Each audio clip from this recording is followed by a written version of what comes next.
السلام عليكم ورحمة الله تعالى وبركاته. أهلا بالتلاميذ الأعزاء. إذا نتمم تمارين كتاب الفرنسية المستوى الخامس ابتدائي، الصفحة 168. عندنا اليوم grammaire, évaluation, objectif, reconnaître et utiliser les adverbes. إذا أولا je m'évalue, je complète les groupes nominaux avec un adjectif qualificatif. يعني أكمل المجموعات الاسمية بصفة النعوت. إذا عندنا هنا لا جيراف ان الزرافة، يعني هنا رقابة، يعني الزرافة ان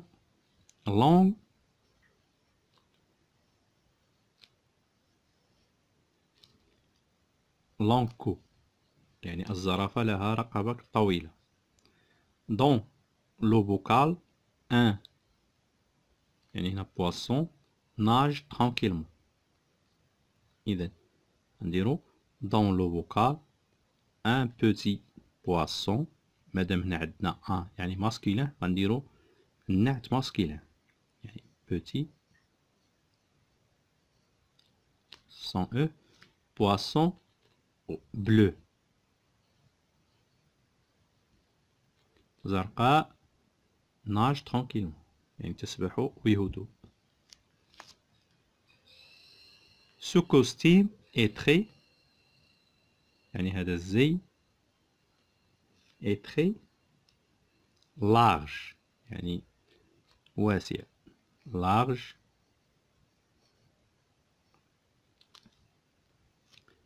Mais le pantalon est un peu، ولكن السروال قليلا un peu serré، ضيق، serré ضيق.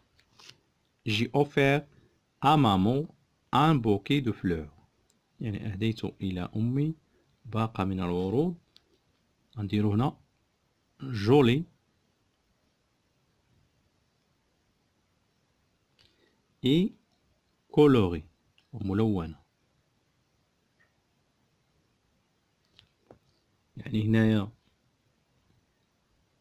هاد جولي كترجع لينا لان بوكي، ان بوكي دو فلور، ان بوكي هو اللي جولي ماشي فلور. لأن هنا يعني كاين شي تلميذ اللي غيشوف اس غيقول لك راه هنا بلوغيال، لا هي ان بوكي، لأن هاد الناس يعني كيتبع المنعوت ديالو في يعني في الإفراد والتثنية والجمع والتأنيث، يعني il s'accorde avec le nom en genre et en nom. ندوزو يعني التمرين التالي. J'utilise les adjectifs qualificatifs suivants pour compléter chacun des groupes de mots. إذن أستخدم النعوت التالية، يعني هذه،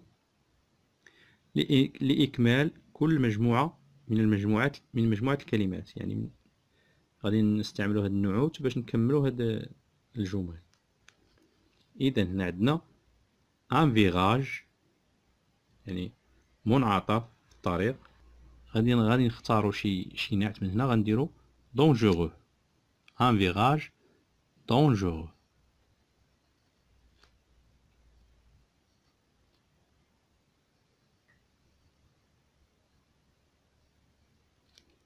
dangereux et long،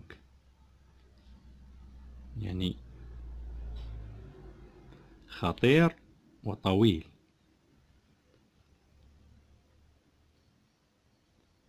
long. une promenade، يعني نزهة. اش غندير هنا بيل، لأن هي إن يعني فيمينة، غادي نختار هنا شي نعت فيمينة. إذا كاينة هنا بيل، وكاينة فاتيغونت، هادو بجوج، يعني نختارو غنديرو بيل mais fatigante.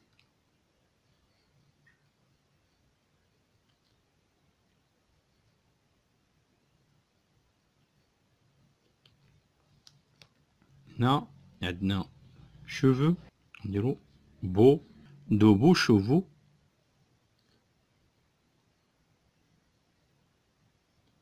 de beaux chevaux noirs.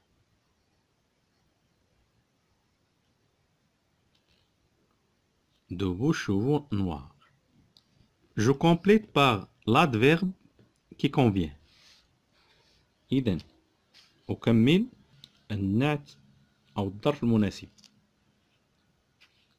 إذن هنا عندنا tranquillement بهدوء، difficilement بصعوبة، rapidement بسرعة، à toute vitesse بأقصى سرعة، sans bruit يعني بدون ضوضاء، brusquement فجأة.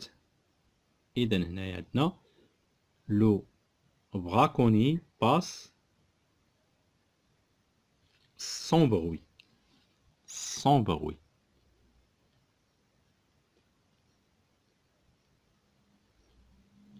Devant le forestier. إذن يعني هاد الصائد يعني بدون رخصة كيمر بلا ما يدير الحس باش من حدا يعني الغارد فوريستي أو حارس الغابة، لأنه في حالة غير قانونية. La pluie s'abat tranquillement. Tranquillement يعني بهدوء.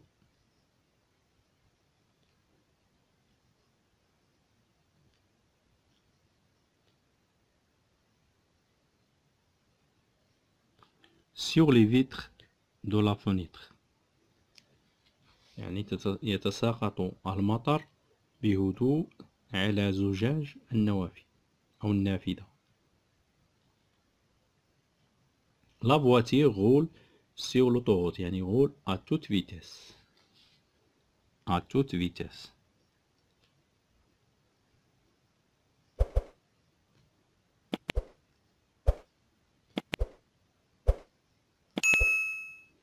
يعني السيارة تسير بأقصى سرعة في الطريق السريع.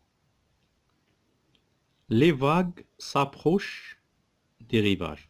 الأمواج تقترب فجأة brusquement du rivage. Brusquement.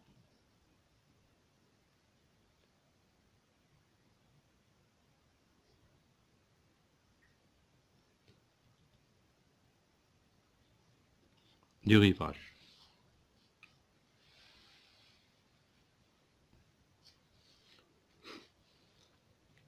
نزل ثانيا je consolide mes accueils. Ton chien s'est perdu dans une forêt. Rédige un avis de recherche pour le retrouver.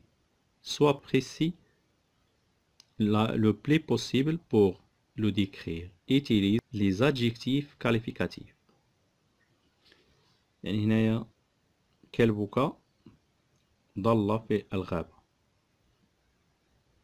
اكتب إشعار مطلوب للعثور عليه. كن محددا قدر الإمكان لوصفه. استخدم النعوت.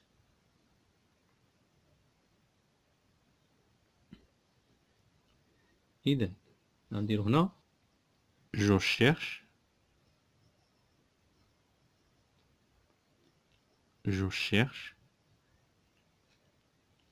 un chien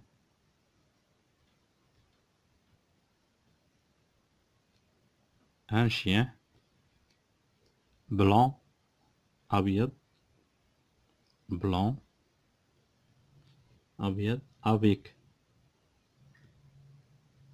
avec des taches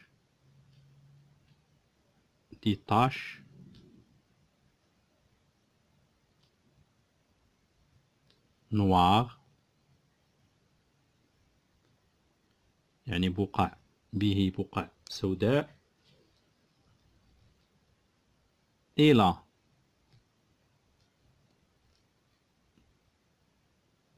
il a une queue,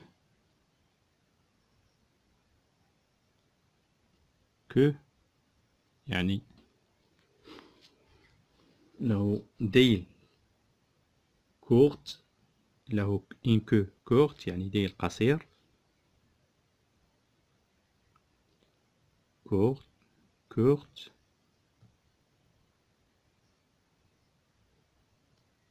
et de longues oreilles، يعني له أذنين طويلتين، et de longues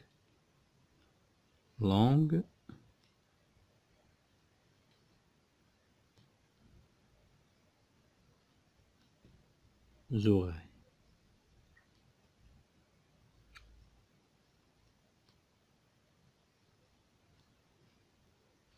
Je cherche un chien blanc avec des taches noires. Il a une queue courte et de longues oreilles. ثانيا j'écris le contraire des phrases en changeant l'adverbe de manière. إذا هنا عندنا يعني قال لك اكتب يعني ضد الجمل مع تغيير ظرف الحال. هنا عندنا le pompier éteint difficilement le feu dans la forêt. يعني رجل الإطفاء يطفئ بصعوبة النار في الغابة. إذا هنا شنو ظرف الحال هو difficilement. إذا غنديرو le pompier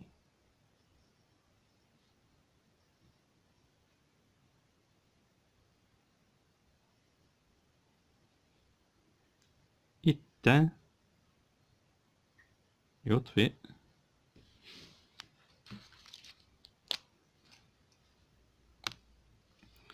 éteint facilement. هنا بصعوبة غنديرو بسهولة، يعني هنا ضد بصعوبة هي بسهولة difficilement facilement.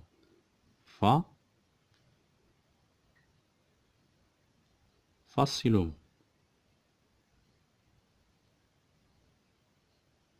Facilement le feu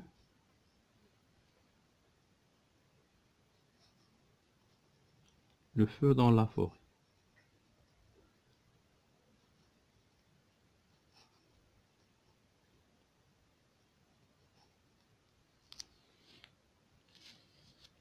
Maman réussit parfaitement les tartes.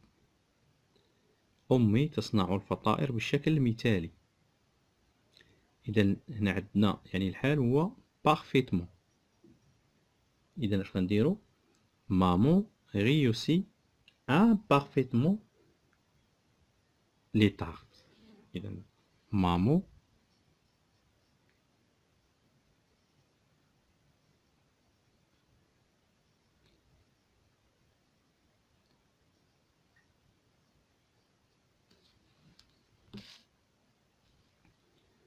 imparfaitement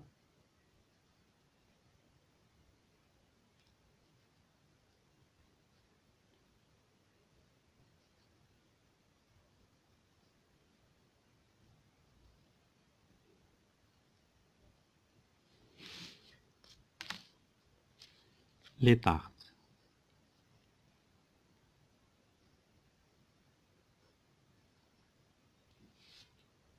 Après la randonnée, je me sens fatigué. Après la randonnée, je me sens fatigué. يعني بعد التنزه أشعر بالتعب. إذا نديرو après la randonnée, je me sens soulagé.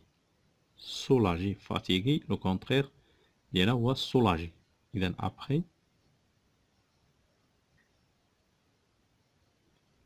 la randonnée,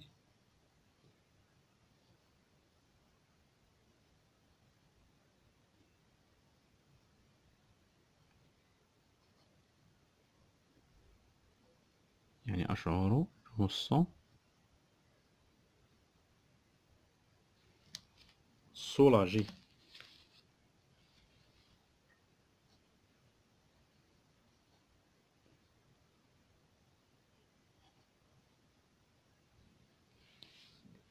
Après la randonnée je me sens soulagé.